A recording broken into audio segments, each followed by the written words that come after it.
The Pope is coming to town. Yes. And those of us who live here are dreading it. It's going to be bracing for shock. They are going to shut this city down. I mean, they are just going to shut this city down. And in fact, we're hearing, plan on get a 2-hour commute to get to work. And that's if you are just walking 15, 20 blocks. It's basically going to be like a winter emergency. Yeah. Like freezing rain or 2 inches of snow. Yeah. Maybe worse than 2 inches of snow, Tom. Okay. So I think for John Boehner and many of the Republicans in the House of Representatives and in the Senate, it's going to be a winter emergency too. I think it's a perfect metaphor, Neil. Thank you for that. Yes, there is a chill, Tom. Yes, because here you have a man representing over 1 billion Catholics worldwide who is going to come to the U.S. Capitol and probably in Spanish say things like Bernie Sanders said at Liberty University. And I'm just wondering how's the Republican Party going to deal with the Pope talking about climate change when outside of 10 elected officials at the federal level, every other Republican in the United States Congress denies that climate change is even happening. How are they going to deal with the Pope talking about the importance of raising people out of poverty when Republicans are refusing to even raise the minimum wage after 2 decades? Tom, as you mentioned, I was raised in a Catholic family, and we'll probably handle it the same way a lot of Catholics handle things. We'll just ignore it. Well, I'm not asking how the Catholics are handling it. I'm asking how the Republicans are going to handle it. We're just going to ignore it. I think the Republicans will ignore it too. Yeah, because what it is, it's like, thank you, Holiness. Right. But, we don't ask the Pope to pick horses either. Right. And so it's like it's kind of outside his lane. So just because Jesus said to the rich man who came to him and said, how do I get to heaven? Jesus said, give away subsidized solar panels. Jesus said, give everything that you own to the poor and you can join me in heaven. And the guy turned around sadly and said, sorry, I can't do that. I'm too rich. Yeah. So that guy was kind of the Republican of the day, and the Republicans of this day are going to ignore Jesus similarly. Is that what you're saying? Well, the sainted Margaret Thatcher would tell us that the Good Samaritan was a rich man too, and that he was able to, that's why the Good Samaritan was able to help that man because he was rich. I think that there certainly nobody's throwing out the social gospel. Just for people who don't know the Good Samaritan story. I can't believe anyone listening to your show doesn't know chapter and verse. No, I think most people know that some guy helped out some guy who was a Samaritan helped out a guy who wasn't a Samaritan. But the backstory is that the Samaritan helped out a guy who was of a caste that was essentially the untouchables. Correct. Somebody that you shouldn't even speak to, somebody who was below the level of even a slave. Mm-hmm.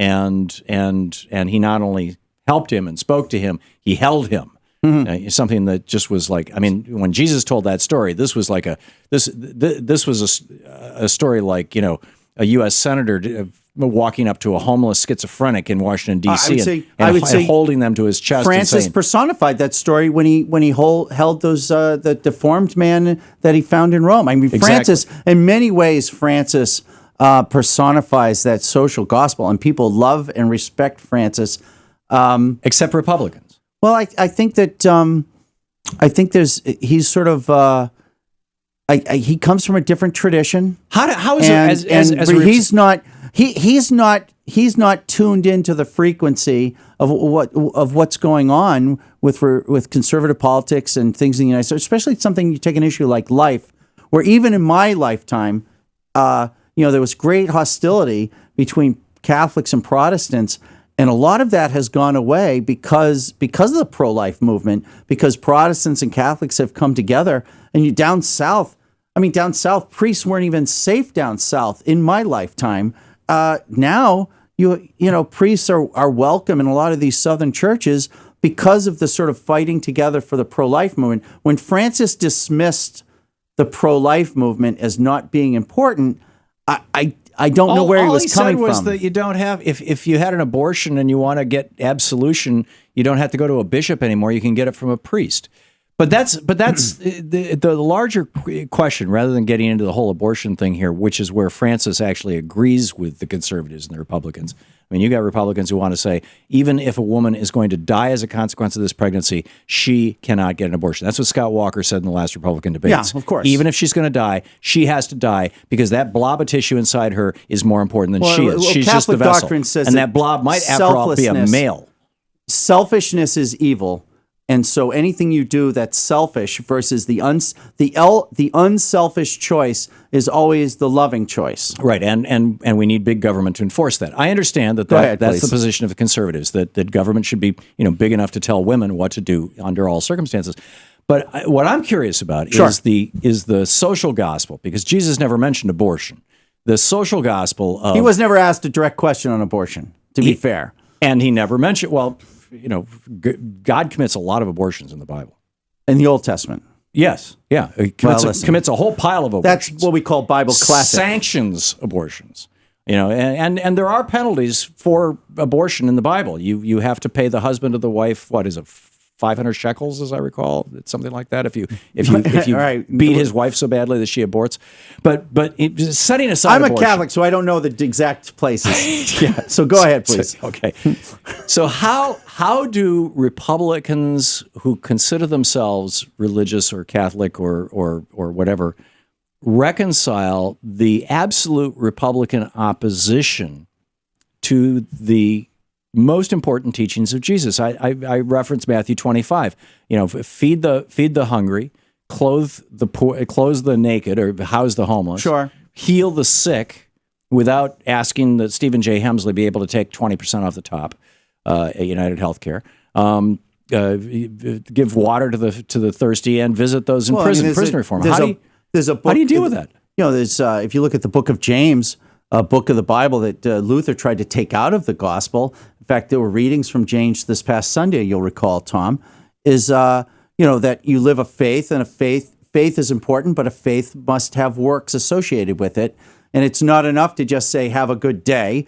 If you know somebody's not going to have a good day, you should probably do something to help him have a good day. So how does a conservative reconcile the teaching of Jesus with for example, Paul Ryan's budget that slashes resources for poor pregnant women? There's a lot of programs that don't work.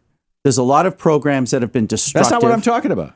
I think what people are saying is, why are we wasting trillions of dollars on programs that don't work? Over the last 50 years, you've dumped trillions of dollars into these programs. If you're talking trillions, you've got to be talking Social Security. Are you saying Social Security doesn't work? I'm talking about programs like food stamps that build dependency. I'm talking about the welfare payments. I'm talking about the housing program. You're suggesting that people would rather be on food stamps than have a job. Why is it, if that's the case, why is it that when jobs come to neighborhoods, people take jobs and go off food stamps, and that when Republican policies are enforced and factories leave the country, as is happening right now, you stop the export-import look at these ozone regulations. It's going to drive more factories 600 jobs are leaving the country as a result of blowing up the export-import I believe bank. that people will choose. I believe that people, given the opportunity, would prefer work, unless, of course, they've had their spirit sapped with a dependency on these government programs. That's absolute mythology. Nobody's talking about a short-term handout. I'm talking about long-term systemic dependence on generation to generation. Right, and if you want to welfare programs, break that by blowing up these Republican policies that send our jobs overseas. Give people jobs. Well, I'm not sure if that's... I think there are other things. I think we can do things to strengthen the family. Just take away their food stamps. I think there are things we can do. Force them things to strengthen the family. Ban divorce? I think that divorce is a horrible thing, and it's certainly horrible for children, but I'm not sure we want to take an absolute position on it. You're listening to Thom Hartmann. Visit thomhartmann.com for audio and video archives. Neil W. McCabe, political reporter with One America News Network. We're flat out of time. Neil, thanks for being here. All right, be good, Tom. Bye-bye. Great having you.